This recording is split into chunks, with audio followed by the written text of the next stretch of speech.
बँका असतील किंवा राष्ट्रीयकृत बँका असतील, या बँकांनी जर नीट काम केलं नाही तर त्या बँका विलिनीकरण करण्याचं काम रिझर्व्ह बँकेने केलेलं आहे. आणि माझ्या मनामध्ये नेहमी हीच एक प्रकारची भीती असते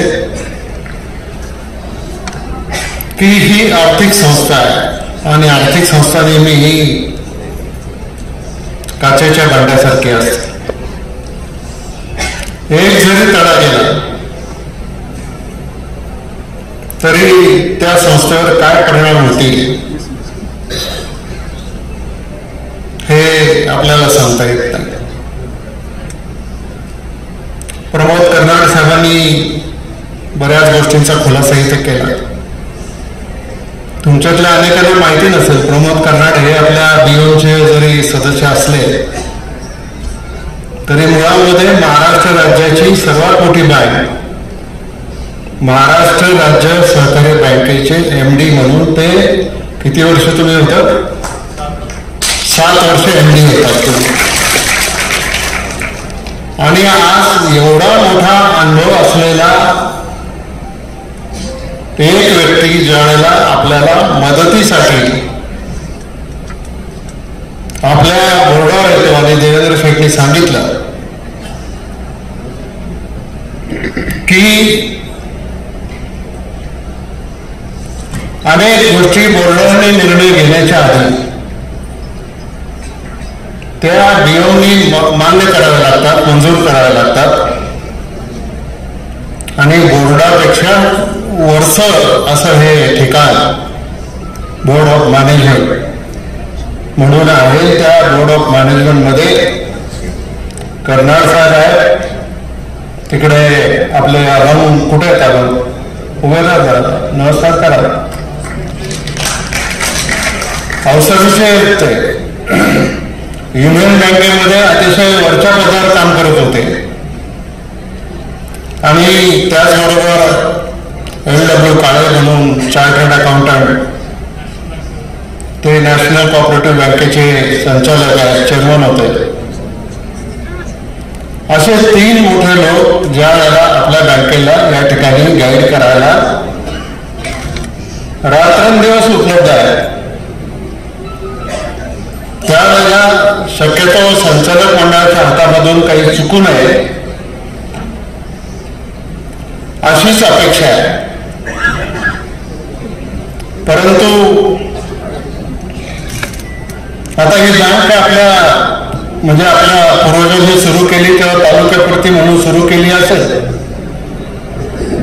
पण आता या बँकेचं कार्यक्षेत्र हे आणि आपल्या शाखा या 6 जिल्ह्यामध्ये शाखा आहेत. आणि तुम्हाला सांगतो,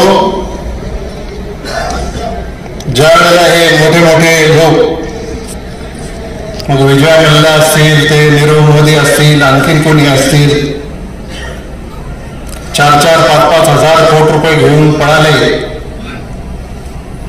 त्यावेळेला केंद्र सरकारने आणि रिझर्व्ह बँक ऑफ इंडियाने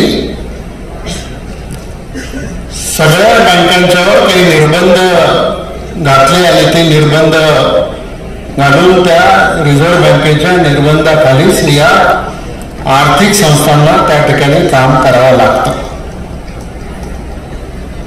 आता मी काही बँकिंग तज्ञ नाही, तसं आमच्या संचालक मंडळात सुद्धा कोणी बँकिंग तज्ञ आहेत असं नाही. आपली नाही म्हटलं तरी एकेकाळी राजकीय बँक होतो. आपण एकाच तालुक्यातले सगळे लोक, आज कार्यक्षेत्र राज्य आहे.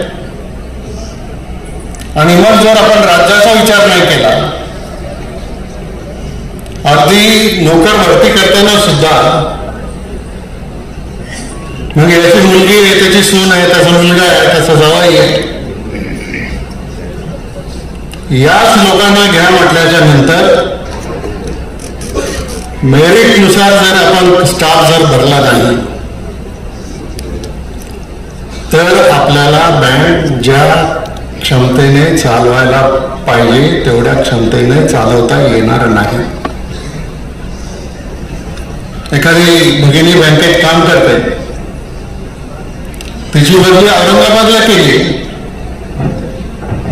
की अख्ख्या गावाचं शिष्टमंडळ येत आहे, नाही असं नाही चालायचं, त्याला इथंच ठेवा.